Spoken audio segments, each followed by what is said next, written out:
of you are raising children who watch this and listen to this program. Some of you are raising your grandchildren. Some of you are in the house with your children and grandchildren. Hi, I'm James Lott Jr. This is really, I'm a grandparent. And it's about the younger grandparents out there. Those of us who became grandparents in our 30s, 40s, and some in 50s are still considered young. And there are kids around. And it's different than when you were raising those kids. Things are different. And talking to them is slightly different also. And I have an author who wrote this book, and if you're watching, it's right behind me, Raising Tomorrow, talks to prepare our kids for what lies ahead. And each chapter picks a subject. And we're going to talk to him more about the book itself, giving birth to it, why he chose certain subjects, and maybe go into a few things in there and get to know him a little bit. Help me welcome my friend and author, Kepler Knott. Hi, Kepler. Thank you, James. Hello to you. How are you? Good. Well, congratulations. Thank you, sir. Doing a book is just not, you don't just do books. I mean, it takes time and planning and the whole thing. How long was this from concept to completion? I think I started writing it during COVID because I had a little extra time. I'm sure a lot of people have that phenomenon in their life. And originally, it started off as a series of letters to my kids on topics that they cared about, I cared about. They get older, they start to ask questions, and I had just recently been at that time to my doctor who had three daughters. I've got two, and he made his daughters write a letter to him every year so that when one daughter was 7 and she'd become 16, and the letter went from "Dad, you're the greatest" to "Dad, you're so lame, get out of my room." He could just turn around and say, "Look, I'm the same dad. You're just a different daughter, or you're changing, and that's okay." So I did that in reverse. I just chose to think about, talk about, do some research on, talk to other people about a series of topics, as you said. And so that book started in somewhere in the middle of COVID. And to answer your question directly, I probably over about 2 years, it got wrapped up. And then the publishing part takes several months, as you probably know better than I. But so that was about how long it took. Yeah. And it's not long. It's a little over a couple hundred pages. Yes, I have two daughters also. So Yeah. we all have this. That's all that. Mine are obviously, folks of this show know they're grown, and I have 5 grandchildren, 4 grandsons, and a granddaughter. Yep. So I understand that. Your kids are they are in high school, junior high school right now. Not even. So I should have. Timing is everything in life. I got married late and we had kids late. I sometimes say I had kids. I didn't have a kid myself. Obviously, that's a whole different ball of wax. But my children are 12 and 14. Okay. Both girls. Yep. Okay. Yes, I could imagine right now at my age raising 12, 14-year-olds, girls. I think It our was hard brains enough when I was forget. younger. I think we forget so that we do it again, right? Right. Like you have. Because I did it, and I'm like, but I was younger, and it was hard then. So There's trade-offs for everything. You're a little wiser and calmer when you're older, but you have more energy when you're younger, right? that's very true, Kepler. Very Although to your podcast title, grandparents are we're very lucky because we have 3 generations. I didn't grow up that way. I was fine, but my kids will listen to their grandparents for things that are essential for them to get down in life that they don't want to hear from their parents, and so it's a win-win-win for everybody. So yeah, it just depends on your time of life. I'm glad you said it because yes, there is nowadays, because some of us do have kids younger, but also people are living longer. So Yeah. if you had because my first daughter had kids young. My second daughter had her kids in her 30s, just had them. So it's funny. Hopefully, I'll live a long time. My mother's still around, but it's like so it's kind of both. It's like yeah, when you're younger, yeah, you may have a longevity, but also when we're older and we're living longer, there are more multi-generational families these days that are happening. So Yeah, well, and I'm amazed too. Like I mean, you have to take a test to get a driver's license. It's not as hard as it could be. It's probably harder in other parts of the world, but when it's time to have kids or get married and have kids, whatever sequence that takes place in, it just happens. And so, you know, you try to coach your children that, hey, you better be ready for all these things because once you turn that switch on, you don't get to turn it off. You don't get to go back, right? So I took my time doing both getting married and having kids. probably smarter than I was. Here's the deal. I doubt I'm it. like, I was way too young, but it all worked out. Everything worked out Right, right, right. the way it was supposed to. But I want to ask you because I was asked this on a podcast once about parenthood for me, and I'm going to ask you the same question because you have two daughters. Um, I grew up with sisters and brothers, but I didn't have sons. I had two daughters. What does having two daughters? What is one thing that is teaching you as a man? Oh, so there is a chapter in the book on boys, Yeah, and yeah. all these other chapters I certainly have a point of view on. Hopefully, it's an informed opinion and it's got however many years of experience behind it. But that's one thing I feel like I can impart to my daughters, like, hey, let me just tell you how the male mind works and how it doesn't work. And so a lot of people can say that's a stereotype. That can be It's, true, but it exists for it's a true. I'm reason. sorry, it's true. But in the other direction, when I had my so let's say one of my daughters was 3 and she would want something, she would ask for it, but only like 3 or 4 statements into buttering me up. And I think girls develop faster than boys in their communication skills. And I don't want to say they're more clever. It's up to the individual. That's an individual trait, but I learned a lot from them about communication. There's IQ and there's EQ, right? And I think women tend to have more, sometimes more of both, but a lot of times more of the EQ part. And so you learn to develop those muscles as a man because you're like, okay, well, when boys get in an argument, they fight and throw punches, and then they're done. They kind of get on with it. My girls are so much more sophisticated, and so I've learned a lot from them about communication and being transparent and saying what you mean and meaning what you say. And that's been, we learn as much from our kids, which is part of why I wrote this book, as they do from us. But I'm still the parent, right? So it's my job to help guide them. So yeah, but I did learn that from them for sure. I'll share with you for me what it was. When they asked me the question, for me, what it was, I learned how to listen. Mm. Girls demand you, women especially, demand you to listen to them. And I'm not even trying to be funny, but it's kind of funny. And not just that, but to look like you're listening. Because two guys will talk and not even be looking at each other. But if I'm talking to I better be looking at them, right? So I learned that is a good point. Yeah. So, but for me, it was because I wasn't taught, and I was not taught how to be emotional. I'm a fixer. Most men are like, we're fixers. Oh, this Right. problem happened. How can we fix it? Where girls want to feel it. Just want to be heard. And that's what it is. And that's why I said That's I've important. learned through them how just to listen. They didn't want daddy to come in and just fix it all the time. Yeah. Just hear me out. Yes. So that's one thing I learned. So I like that. Okay, so here's his chapter. I'll tell you chapter titles, and then I'll ask you a question on that. First one is "What the heck, Dad," which is where we laugh. Right. There's one on meaning, growing up, learning, identity, religion, service, politics, boys, marriage, technology, work, money, violence, and parenting. Yeah. Some of these chapters I was very surprised by. I was like, "Oh, you added that in there." Okay, I'm going to talk that. We're going to talk about that in a second. But how did you just? I want to get into the weeds just for a little bit about it. How did you choose which topics to talk about?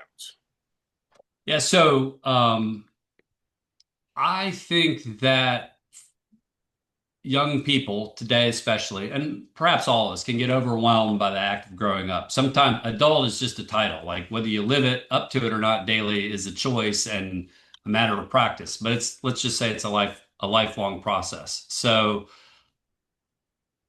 our kids are going to be asked to be all sorts of things, citizens, students, partners, teachers, coaches, mentors, and everything seems a little more complicated and sometimes confused than it should be. And every generation will say they have it different or harder than the next. That's a topic for another day. But I tried to choose topics that reflected life skills and thinking that my kids would have to develop. So work, like, okay, you're going to need to get a job, and there's certain kinds of jobs. Like if I have anything to say about it, my kids will wait tables or work in retail. Like that's a great way to learn about yourself and other people. But don't just go to the job for the money, and that overlaps with the chapter on money. Money, that's an important thing. It's like air. If you don't have it, you suffocate. But it's not the end all be all.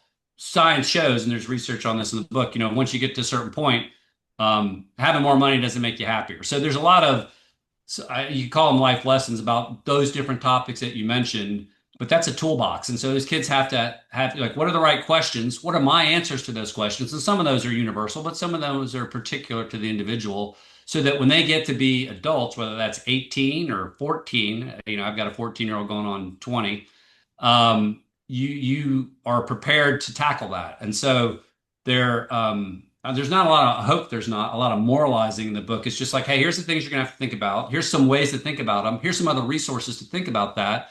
And here's what you're gonna have to decide. And at the end of the day, nobody lives in your body but you, and you have to make those decisions. When you're a parent, I'll help you make those decisions, or I'll encourage you to those decisions. But all those topics are they're not generic, but they're everybody has to deal with, purpose of life. Everybody's got to deal with, I've got to find a way to make a living. Everybody's got to go to school. And what's the point of school? Do you need to go to college? I don't know. But do you need to learn things that help you be a better person, help you help other people, help you make a living? Absolutely. And that has many paths. So the book's meant to unpack all that, 15 chapters, each with a point and a way to ask and consider all the related questions. And I will say about it, I mean, we're going to go to a couple of these chapters. Um, what I did It's like, meant to be, sorry, it's meant to be interactive, right? Like my kids have read it. That's why I wrote it. And then I showed it to a bunch of people like, oh, this should be a book. So that's how it got to be a book. I didn't actually mean to write the book in the way that it came about, but the action of talking about it, not a lot of people have time to write a book, but the movement or the interactive project of just engaging your kids on these topics, and it's like a reference book. Just pick a chapter and talk about it. And, we get busy as parents, we get busy as people. Our kids get disconnected as they become teenagers. I call it life's heavy topics lightly roasted. Hopefully, there's a lot of humor in there, but it's designed to create conversation. Sorry. no, no, it's good. I want you to explain the book. So for me, people at home listening and watching this, it's an easy read. Good. I appreciate. Not all these big giant words that make you try to confuse you or Yeah. anything. I'd have So, to I look mean, those up anyway. I know, right? I mean, but I mean it in the strongest sense that it's something that, like you said, a teenager could read this and get what you're Yeah. saying. Yeah. A young adult could read this. That's what I mean by that. And also, And so or a grandparent. In fact, grandparents, I got a lot of that wisdom from grandparents. So it was helpful. yes. Now we're gonna go into a couple of these chapters because they're just right now it's on target. So I'm gonna tell you what I appreciate about one of these chapters. Politics. Oh, wow. That's like the third rail. You just touched the hottest one, James. I'm going right in. Going right in Let's do it. with the oven mitts. So what I appreciate when I read that chapter, there's 3 chapters I ran to them to read them. Well, run in my mind. I didn't actually run, but I ran to read them. And in this one, Kepler actually mentions this is why I appreciate it. That there's more than just a two-party system. I did appreciate that. And you just laid it out for them to read. So, okay, there's Republicans, there's Democrats. I'm an independent, just so everybody knows I'm an independent. Yeah, And same. I'm very Which much I've said in the book. Yeah. yes, I'm very much a centrist. I mean, I have friends on both sides of the aisle. I vote however I feel, whatever. So, I'm glad that it's getting mentioned because I know a lot of independents out there. I know that's one of those things where it's kind of like they never make it. I remember when hear about Ross Perot or or John Anderson, all these people who made some marks in it. I mean, they made some Yeah. stuff. Or why People get frustrated, right? they do. And I always get frustrated by independents. I always laugh. They get frustrated by it. But there are other parties and things like that. But I love that you just laid it out. You mentioned what socialism means and just all in easy terms. So how, because you are independent like myself, conversations like myself, when you're about to write that chapter, did you know what you were going to say? Like, I mean, because it's going to be easy for you to say, this is how I feel, this is how it is. Here you go. But you were very open. You were just very like this is what these different things are going on and stuff. Yeah, so I started off with a couple premises. One is that nobody has a monopoly on being right. That's not a right-left comment, being I love that. correct. I I'll love say it that. that way. And then number two, democracy is the worst form of government except for all the others, which I think is a quote from Winston Churchill. I think the chapter opens up with that. Yes. And look, so kids have this wonderful advantage of not having a lot of baggage. Nope. And, adults read it and there's reactions right off the bat from shortness of breath to primal scream. Yes. And I have friends and family that are on both sides of the Same here. aisle, and some of them deeply. Same here. Um, I can always find common ground, almost always. Me too, almost. Yeah. And that's really important. And we don't seem to do that on the national stage. It's scoring points, it's clickbait. And I think people are tired of that and they don't know what to do. And it is frustrating. But I can talk to that with my kids because the next generation hopefully gets a little better. Yes, I agree. And politics is broad, right? Anything that's important to you that somehow involves other people and over which you do not have complete control, that's political. And so with a little p, and that's a lot of things. And it works best not because we agree on everything, but because we might have legitimate reasons for not agreeing on things, but we come together nonetheless to create policies and laws that serve everybody. And I tell my kids like, hey, if you're going to be born in America and you don't know what how you're going to be born, what color, what class, what geography, all of that, how would you set it up? Because if you set it up that way, that's more likely to, and there's a whole philosophy behind this. I didn't make that up. I forget the name of the philosopher, but Yeah. it's in the book.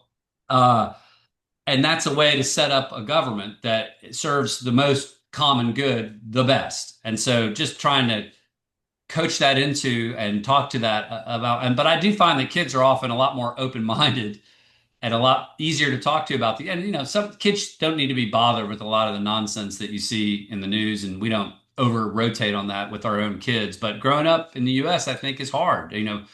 We're tearing away at our own culture and our own country from the inside out. And yeah, that idea of American individualism, which is powerful, and I subscribe to. But the flip side of that of personal freedom is personal accountability, and there seems to be a broad lack of that. Not on any one side, but in general.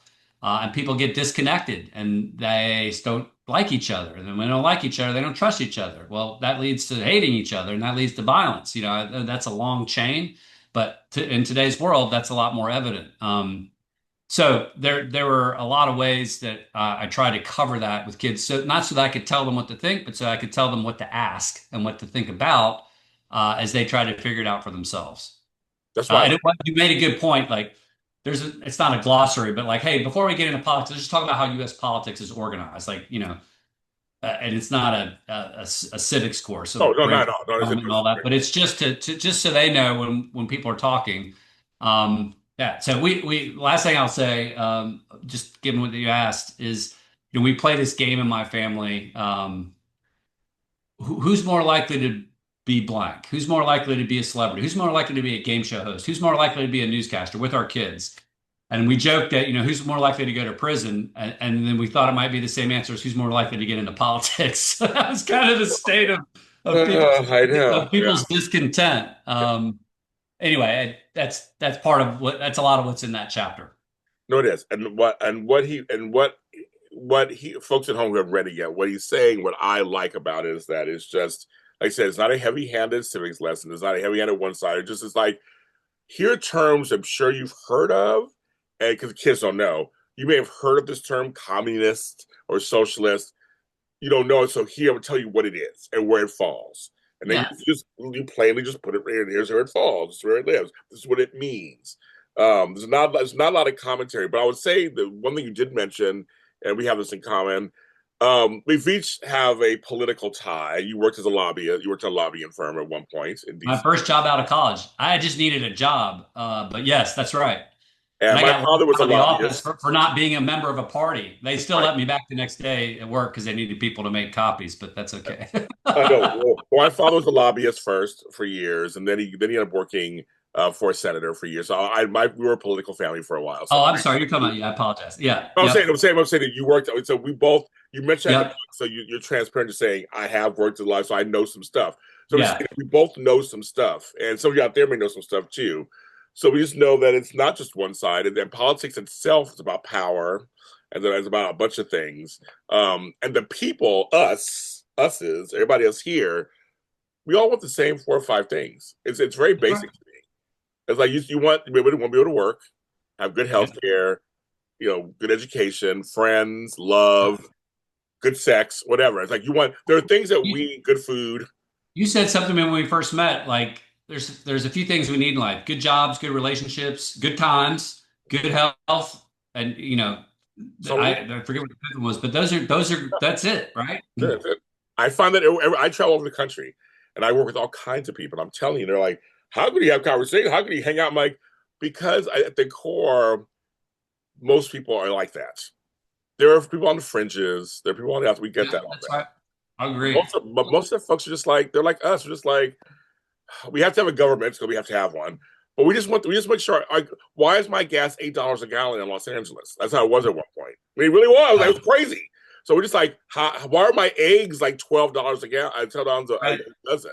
That's what we're. I mean, see, I mean, we laugh we're like it's eggs. It's got, but that's all we care about, really. I mean, everything else, like you Yeah, know, and this ties into politics and class. yeah, We don't like to talk about class in America because we like to think of ourselves as egalitarian, but we can be a pretty classist society, and I agree. there aren't any place. I mean, in the course of human history, like people on one level, and this may sound strange given what we're talking about, have never had it so good. Like I've been to some Right. bad places in the world where Me people too. don't Oh, fight me over too. water; they Too. fight over empty plastic bottles to carry Yes. water. Yes. And people want to compare themselves not to that or a baseline, but to each other. And and social media is just a Oh yeah.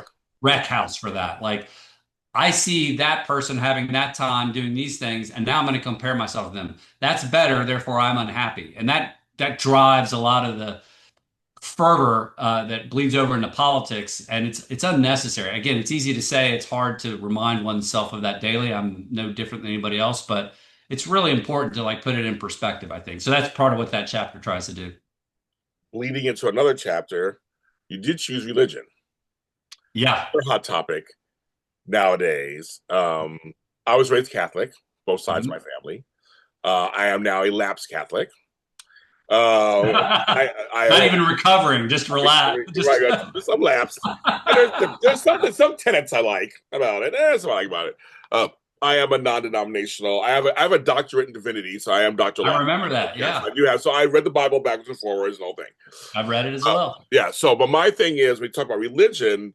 Um, I like the way you talked about that also in the book. And so, can you explain to folks, kind because you didn't just like go, okay, we're all Presbyterians, and so now you didn't do that. Like you didn't, No, no. and your situation actually is a little different because you have a couple of things going on in your house. Yeah, so on that, so I grew up in a Presbyterian household, Yeah. and if there's different flavors of that, but it's pretty mild. But I grew up in a town and played a lot of sports on teams that were uh, probably much more not fundamentalist, but much more conservative. So I've been exposed to that. My wife is Jewish, Yeah. so that's a different culture. And we joke about the commonality between Catholics and the Jewish faith. The guilt is like a common Oh, I was thread. like guilt. I was like guilt.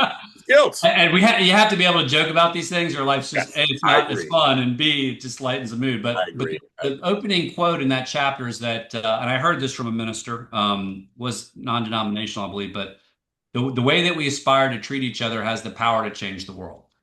And so all religions, in my view, at their best, and oftentimes they're not at their best, buy into this sentiment. And so I could go to a mosque or a Buddhist temple. That's probably one of my favorites, or a Unitarian church or a synagogue, and I could find something there that connects people and that universalizes things that we all care about. What's the meaning of life? Why am I here? Do people love me? Do I have a home? How do I feel about myself?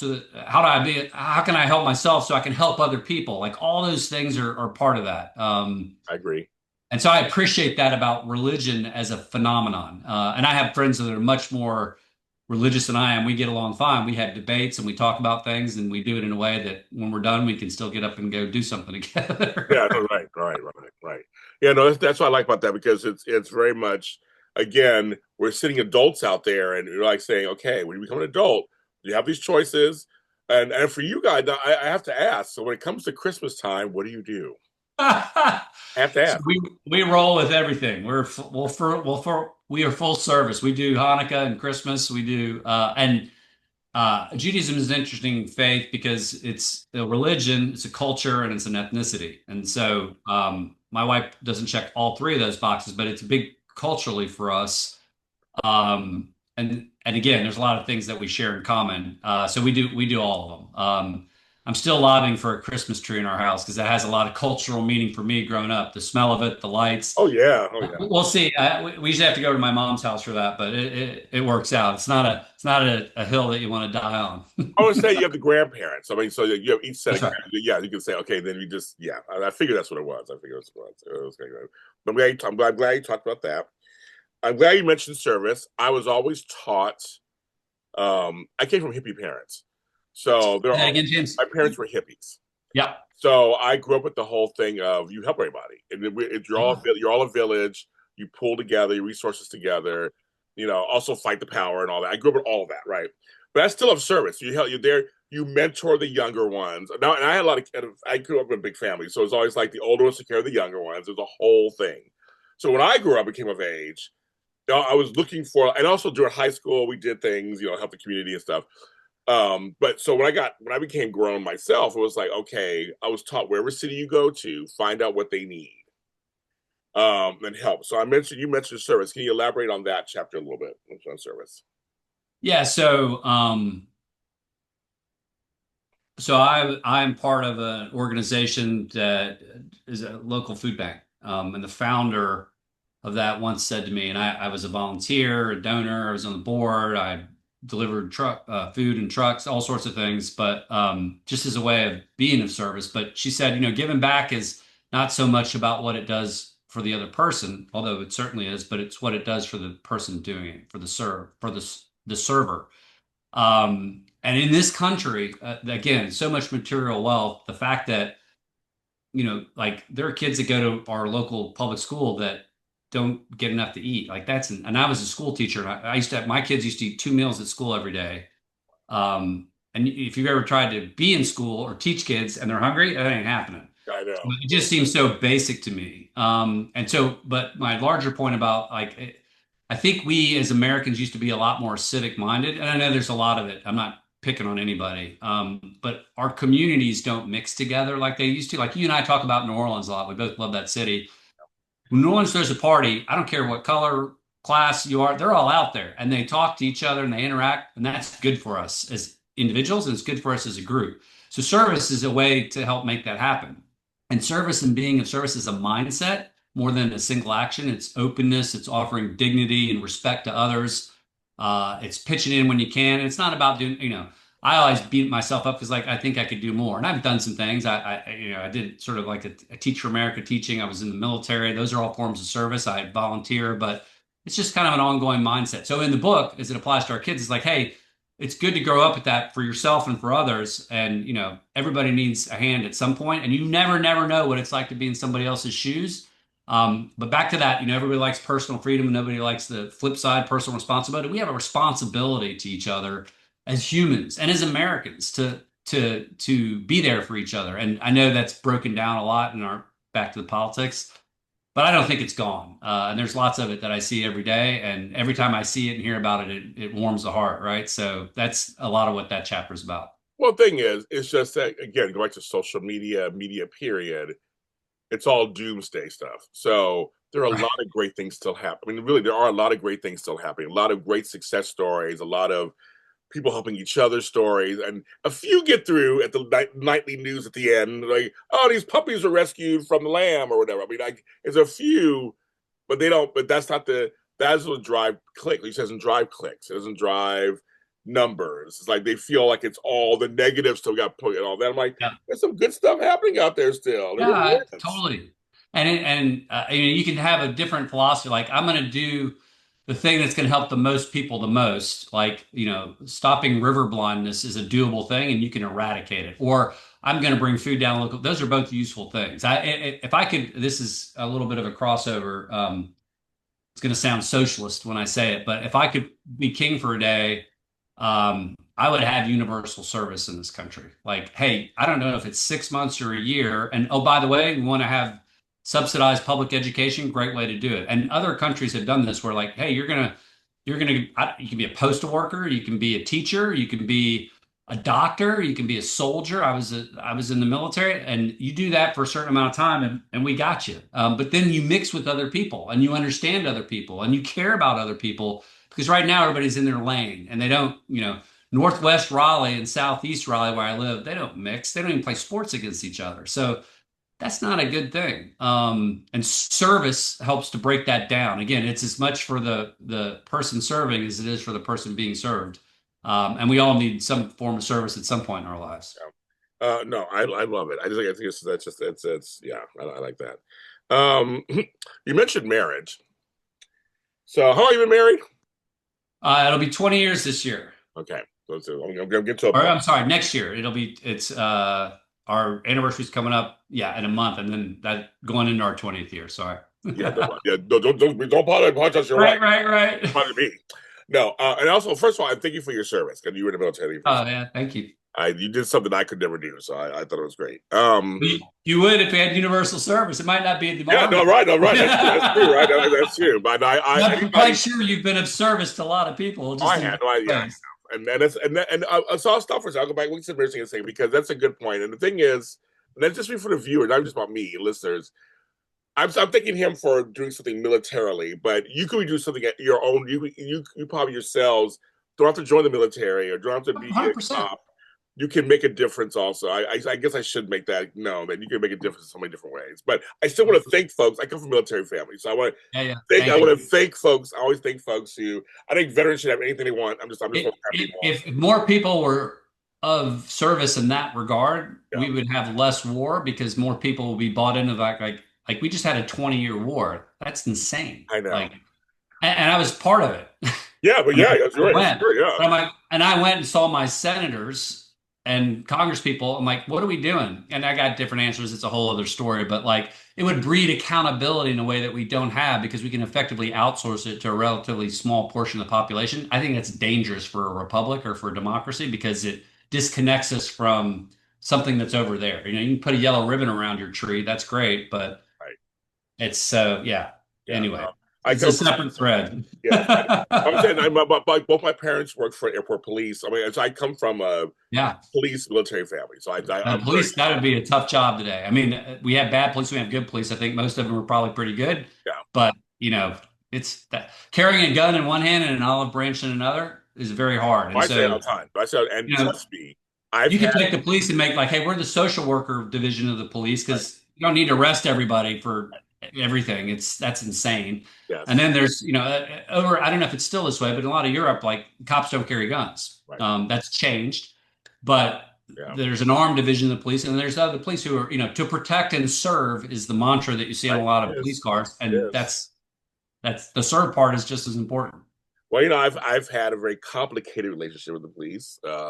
I've had some incidents happen to me, but I said also on the other side of it, I come from. And I realize, like, I'm a white dude, so my experience with the police might be different than your. I get it, right? Like, I have friends of all different backgrounds. Like, hey, when you get pulled over, it's a social conversation. When I get pulled over, my hands are on the top of the wheel, and it's like, what are you doing?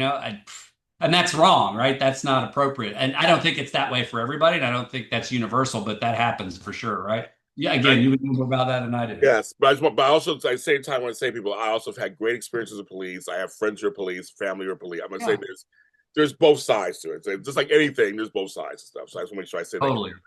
And Um, remembering that, right? So that everybody cuts everybody a little slack and the benefit of the doubt. and this is a job I wouldn't want to do. Sorry, it's a job. Oh, it'd be such a hard job. Such a hard job. And police, teachers, fire, Yeah, all underpaid, those, all that stuff, right? So, all those. I would not. Yeah, I'm good. I used to be a nurse, so I understand how hard things are. oh my God. I used to be a Yeah. nurse, so I do know. I do I know. forgot that. You told me that before and I'd I was a forgotten. nurse for 11 years. I went to school for it. I died. That's a whole story. Okay, now going to the other armor, marriage.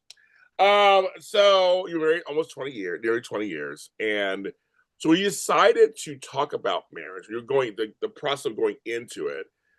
How did you decide what to talk about? Because you're still in your marriage. I mean, 20 years is a good run. It's a good run, but you're still in Yeah. it. Right. Right. Good run. Yeah, Get a good run. keep No, going, right. that's a good run. And my parents were But you're divorced also when I was very little. So one of the reasons I waited so long is because I didn't want to do that. I'm not blaming my parents. I know That's what you mean. respect. Everybody's got a life and all that, but yeah, no, that's the good point. Sorry Right. to And interrupt. also, but also, you're still in your marriage, so you're still evolving and changing. So, what did you decide to tell in this to your daughters, but originally, and to people out there? How'd you choose what you talked about? Um, there's a quote at the beginning of that book. It's from Clint Eastwood. Marriages are made in heaven, but so are thunder and lightning. Yes. Yes. So, a lot of, and you can use the word marriage, but a lot of it's about relationships. And I had a very close friend of mine say, look, there's four things you got to do in a relationship. You got to show up. And I don't mean just be in the room. I mean, like you were saying earlier, when you talk to your daughters, you got to pay attention. You got to listen with love, which means open. We got two ears and one mouth. And it's not about whataboutism. And we try to model this and we don't always do it right. But when we don't, we talk about it. You got to tell the truth, and sometimes telling the truth is not a matter of not saying a lie, but like saying what the full situation. Otherwise, you're hiding something, and that's a challenge for all of us as human beings. And then the last thing I tell my kids is don't be attached to the outcome. Now that doesn't mean don't care. And then again, I got that advice from a close friend. Most of my marital advice that I found useful that's in this chapter came from women, which I found interesting. But there's things that stuck with me. I'm like, I remember when so and so told me. I'm like, oh yeah, that. And then the other thing I decided about that chapter is like, hey, look, girls. And this is for more for girls than boys, perhaps, but I have girls. There are no knights in shining armor. Don't expect anybody to complete you. I love Jerry Maguire, and that's a great movie, but I use a lot of movie lines and quotes in here. Um, that's important because you're your own person and you're responsible for being happy. And it's not the other person's job. I mean, if you're with somebody that make you unhappy, that's a different issue. But marriage is a lot of it's about compromise, not compromising your values, but like getting to an answer that works for everybody, like the Christmas tree. That's an example. I tell them, hey, don't get freaked out when you get freaked out, because it's going to happen. Like, what am I doing? So this is featured in that chapter. The most popular article in the entire history of the New York Times is called "Why You Will Marry the Wrong Person." And it's not as dark as it sounds, or it's not that bleak, Right. because the point is like, hey, you're going to have these ups and downs and waves, and you got to figure it out. And what I tell the girls, another thing in the chapter is like, communication is king or queen, if you like. Like you got to communicate and figure it out. And so that's an ongoing process. And when kids watch parents do that, they look, because we can tell our kids things, and grandparents know this better than parents. And that's one thing. And then it'll sink in. You got to tell them a lot. Repetition, mother of learning, right? But what you do, what you show them is what they're going to remember the most. Like I knew, I had great parents, but I knew at a very young age they probably shouldn't be married. No one told me that. They didn't say that, but it's like, okay, I got it. And that made it easier on me because it was easier on them. So there's a lot of lists in this book that have short paragraphs, and so there's a list of those kinds of things. That's how I structured that chapter, because each one of these is a reference guide. It's not, you can read the book cover to cover, but like that's that topic. And my girls hopefully won't be picking up that. I mean, they've read the chapter because I made them read the book, but hopefully that doesn't apply to them for a while. At least certainly not until they're 18 because they're under my roof. But we'll see what happens after that. I understand that one. The last one I'll talk about is there's so many good ones in here. This one actually I think will relate to grandparents. So every new grandparent that joins the coven, I tell them this one thing. So later they always come back to go, James, you're right. I've been a grandfather now half my adult life. So I've been a grandfather. I feel almost longer than I've been a father, but it's obviously not true because I had kids first. But I feel like I've been known as a grandfather for a long Yeah. time, because I got it. I was so young and the whole thing. One of the things I always say to a prospective grandparent is sometimes it will be hard to watch your children parent. Oh. Let's sink I in for a know. second, Kepler. Just let this sink in for a second. I always say, I'm gonna say it again for folks that get home again. Sometimes it will be hard to watch your children parent. And some will go, what are you talking about? What do you mean? And then they're like, 2 years in, James, you're absolutely correct. 6 months in, James, right. Not saying your kids are bad parents. and so here's a chapter on parenting. That chapter, I feel grandparents should read that also, I'm sure because they it have a lot also to because contribute. right because it's also about your kids who are parenting, and also what'd you say to your children? Like if you're a grandparent who's yeah, kid's supposed to have a kid, what'd you say to them? Maybe you may want to have them read this chat. Like so, I feel like for the sake of this show, that's why I want to end with this. Is like that it is very interesting what you chose because you're still parenting yourself. Yeah, still learning. I was saying I'm sure you're still learning. So, how did you choose what to say in this chapter? This On the one on parenting. yes. So that's not a double-edged sword, but it's got two sides to it. One is I'm the parent to my children, and someday you'll be a parent. And then it explains like why is there a chapter on parenting if you're the, like who are you talking to, Dad? So I'm talking to them as my kids, but also to my generation of parents and to my kids who will maybe be parents one day. And I think it's harder to be a parent in some ways, just like it's harder to be a kid. And this generation, and this may differ by demographic, but like we're a lot more helicopterish than we used to be. Like when I was growing up, it was not like Lord of the Flies, but like wherever your mouth was at dinner is where you ate and be home before dark, and there were no cell phones, and there were large swaths of time where kids weren't supervised. And I would argue that that's a very good thing for kids because they got to figure a lot of stuff out on their own. Now, if somebody breaks a leg or the house is on fire, that's different. That's an emergency. But we supervise so many other things. I watched a group of parents, American parents, versus a group of, in this case, it was a mixed group, but it was mostly European parents. And all the American parents face outward and watch their kids in the playground because they want to monitor. The other parents, they didn't. They just looked at each other, and the kids got to do what they needed to do, which is what they should do. So I wanted to like own up to like, hey, I want to be a free range parent more than a helicopter parent, and I'm trying. It's hard in my demographic because everything's a referendum on are you a good parent or not, from the birthday party you have to whatever, and that's junk to me. Intellectually, I understand that. Emotionally, sometimes it gets the better of me. But there's an opening quote there that no matter how far we come or where we go, our parents are always with us. And so I know that what I do and say will affect them, or what I do will affect them as much as what I say. So a lot of that book is about, hey, this is me trying to be a good parent, and also you, if and when you play this role, remember these things because you can make them better. I'm not saying I've got it all figured out, and parents don't, and they shouldn't pretend to, but you're still in charge, right? And you have an obligation to your kids. And the older they get, the less that becomes an obligation, and it's more about the opportunity for them to grow up. But a lot of that kind of stuff is in that chapter on parenting. We're gonna break it down right now. We're gonna break it down. Okay, folks, we're gonna break this down. I like the quote first of all because I also interpret it also as you get older, I am finding myself saying the exact same things my parents have said. And those commercials are not lying out there. Those commercials are not lying.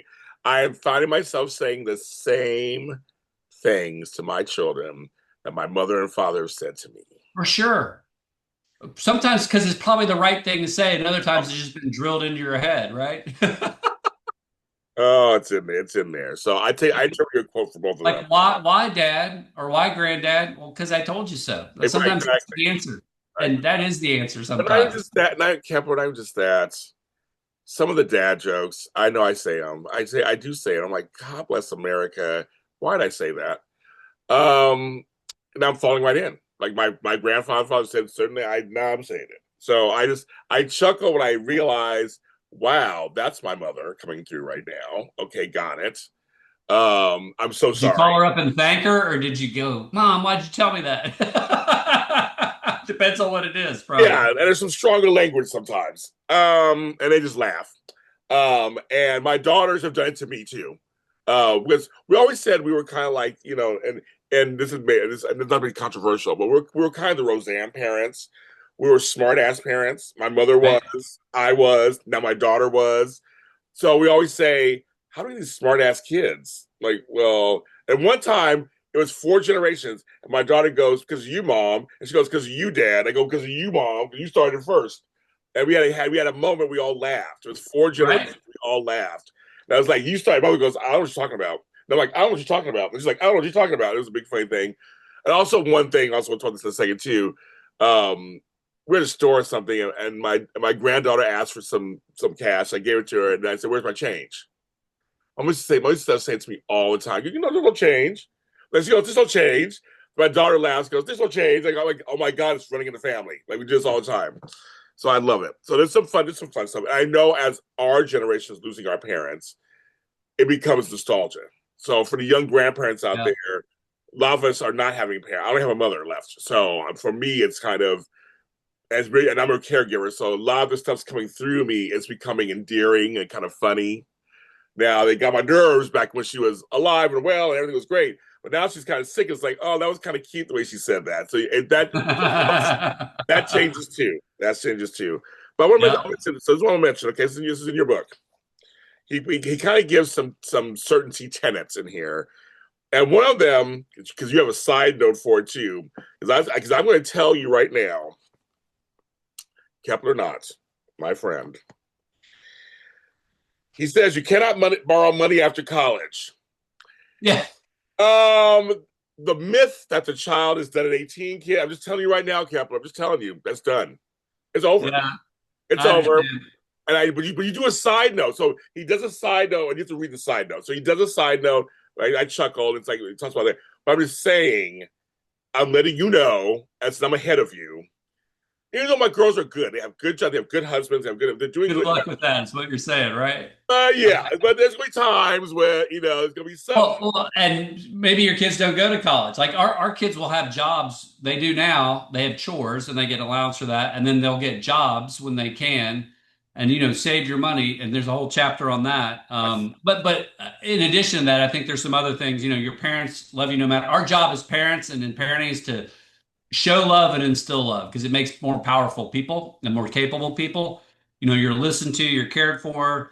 Every parent would like their kid to think they can tell them anything, and you try that. That changes when they're We'll get to the teenagers. second two. That's the next one we'll get into Yeah, next. I respect my kids' life choices. I don't know who they're going to choose. I don't know. I mean, I think I know what their inclinations are, but these are your choices, and I support you. And that, I had another podcast with I'll just say a woman of faith, and she left her church because one of her kids turned out to be gay. In our family, that wouldn't be a catastrophic. It would just be okay. Well, that's your choice. Hope you find somebody that loves you and cares for you and takes care of you, and you take care of them and you treat them with respect. That's the important stuff. And so that's a whole other ball of wax. And I respect that different people have different views on that. But there, in addition to no, we're not going to pay for you after college, there were a lot of serious things in that list too that we're trying to I'm saying incorporate. things tongue in cheek to him, folks, and I'm not I know, I know, I know. position. But letting my kids are almost 40, and there's times when they're And look, they're always going to call you if they're in trouble, and I want that yeah, because no, me too. Oh, you want me too. home is where you hang your hat. It's not a place, and you should always be able to go back to your family. I know not all families are like that, and I've seen that in my own family, but like that's a very foundational thing that gives human beings a lot of self-confidence and certainty in life that is too hard to come by these days. Well, the thing is, I had no one to call. My family would not help me at all, so I did everything myself, which is good. I learned how to do it, but I know in turn I feel wanted. I feel needed. I'm not gonna not admit that. And if they do call me and ask for something, yeah, I'm gonna give you some stuff about it. Of course, Right. you're meant to There's hear my mouth. there's a cost to the Yeah, exchange. exactly. So you They want to have to play. They have to play their role and be thank like, you yeah, exactly. yeah. So I mean, they understand it, and so they go, okay, Dad, go ahead. Okay, let me go ahead, and then of course I'm like, I love you, and then what do you need? So I'm just saying that I'm being tongue in cheek with them folks at home. I'm not tagging. But it's just one of those things where I'm just like, I was told the lie that 18 you're done, or after you said after college you pay for college you're done, and I was like, Right. no. But also the other thing that I want to say that I really, really, really, really, really, really, really, really, really agree with. This is for grandparents and parents, and some uncles and aunties out there. Let your kids know that some people are suited for certain topics. Mm. A smart thing Yep. to say. That was one of the smartest things you said in this book that I enjoyed. Go talk to your mom about that. Your dad, your grandma. Yeah, that's the thing. It's like there's certain people. It was so funny. Grandparents are gold for that because they Yes, have we more are. wisdom and they're like, Oh yeah. yeah, yeah, let's all calm down here. Let me just tell you what that's a very valuable skill. It is. I'm a When fun you're a grandparent. parent, it's right here, right? When you're a Yes, grandparent, you got some perspective. yes. But I want to say for the parents though, when I was when they were growing up, I was the one for all because I was a nurse. Maybe that was part of it. I was the one for all the sexual talk, health talk. Yep. Even though they were girls, and their baby mother was just kind of like, this is kind of rough. Can you talk to them about that? I'm like, sure, because I can do it clinically. I can also do it. I mean, there's a way that we You can want do them it. to know so they don't become parents too quickly. Right, right. I That's mean, if you have right. daughters, and you do, and I have daughters, and the chapter on boys makes it perfectly clear that that operating system is not in your favor, and it can be handled with various degrees of horror and grace or humor, but like it's a real thing. Yeah, and I will say this for my grandsons, my older grandsons. I talk to them because of girls. Right? Boys are dummies. I say that with tongue in cheek. No, that's you're right. They're smart, they're athletic and smart. But when it comes to girls, they're like goo goo gaga. They don't know what's going on. It's like, I mean, I was that way. We were all. I mean, I Yeah, you was just lose your mind. It can be a great feeling. It's right. just hard to have perspective on it when you're 18. Yes, I agree. I was like, and not to get too graphic, I was like, there were times a stiff wind. I was excited, so I was like, I I was young, understand. I was young, young. I was dumb. I didn't know things. I mean, and this pretty girl comes around and tells you you're cute. I'm like, yeah, where am I? What am I? Oh my god! Like, Right, right, right. so you got to tell boys too. You have to arm them also. And so, but I say, but we're coming from the perspective of girls. But when I got the grandsons, I was able to say, okay, let's sit down, have a little talk. Do you know what? And, oh yeah, I know. Do you know that? And here's where you get this at, and do you need me to help you get that? You know, there are certain Yep. things that I was able to impart. It was kind of fun. It was kind of cool, kind of fun. And again, I can say things comically and kind of funny, but also kind of make. You'll never know how much of an impact that made, or you may, but like there's a lot of things like that that get logged in their brain that will serve them so well. And again, a lot of it's repetition or humor or whatever. And that's like a huge service to your kids and your grandkids Yes, that people have to talk about. That's what the book's all about. Like, hey, there's no one right way to parent. There's more than one, but the conversations and the topics have to be covered. And we're so busy and we're so distracted. And attention, the book talks about this is the most valuable thing on the planet, and it's being stolen every day by all sorts of things. I'm not saying that's nefarious, but it's just and and so paying attention to these topics and these conversations, little bits at a time over the course of a childhood, is vital. parents and grandparents, we have to have grace for ourselves because Yeah. now it's a two-parent household working. Right. Well, yeah, we both work. Yeah. Everybody's working. You're tired AF, as the kids say, That's right. but you And still the got kids don't get it. They're like, no, hey, no. They still want your attention. They still need your thing, and so and also you have multiple kids. We had two. My daughter had three. She was like, "We're outnumbered." yeah, three's a whole different ball game. That's Right, the zone or defense. four or five. So I'm just saying, Yeah. give Yeah. yourself grace because see, I was a middle child of like eight, so Yeah. I was ignored half the time. You're probably raised by your older siblings Right, or by myself. or I was by a yourself. latchkey Right. kid. You know, it was the 70s, 80s. Latchkey kid. I was Same. ignored. So the older kids got it, the younger kids got it. I was in the middle somewhere. And so, I mean, I had to give my parents grace because they had so many kids. I was like, well, they can't give us A each lot of kids. the attention that we want. It's not the Waltons. I'm like, well, come on, folks. So Right. I'm learning. So I'm like, right, you got the reference. So I'm learning. So I'm saying to people at home listening to this or watching this, give yourself grace also because even having a third child, it can still because one of these you have each parent get one. There's a third one sitting there. So and you're tired, you worked very hard. You know, the world is out there trying to protect your kids in the world. Like there's a lot going on. And so I think And uh every kid's different too. Some of them, the yeah, third kid, if the third kid born or the fifth needs the most attention, yeah, that's a bad part of the spectrum to be on. If the first kid needs it, they're probably going to get it. And we just do the best we can. do the best you can. I that's what I say it there. And the last thing I want to say is I'm so glad that you put in we respect life choices that you make for yourself because that's hard too. I don't care what kind of parent you are. Yeah. I think I'm a good parent, very, very open, socially liberal parent. I'm very open. I've had my own stuff going on in my life. They know about that. I had a lot of fun when I was younger. Right? Sound boring. But watching them go through their party stage or their dating stages. It's and nowadays it's so this Gen Z and everybody, they're all Gen Alpha coming up. I don't understand nothing. The kids make fun of me, Papa Jamie. I'm like, just tell me, what does sapiosexual mean? What is Yeah, you got to get the whole glossary. I have one for yeah? my kids, so when they I don't know say anything things, I can anymore. translate. Yeah, I don't and know that's anything. every generation, probably. Yeah. Yeah.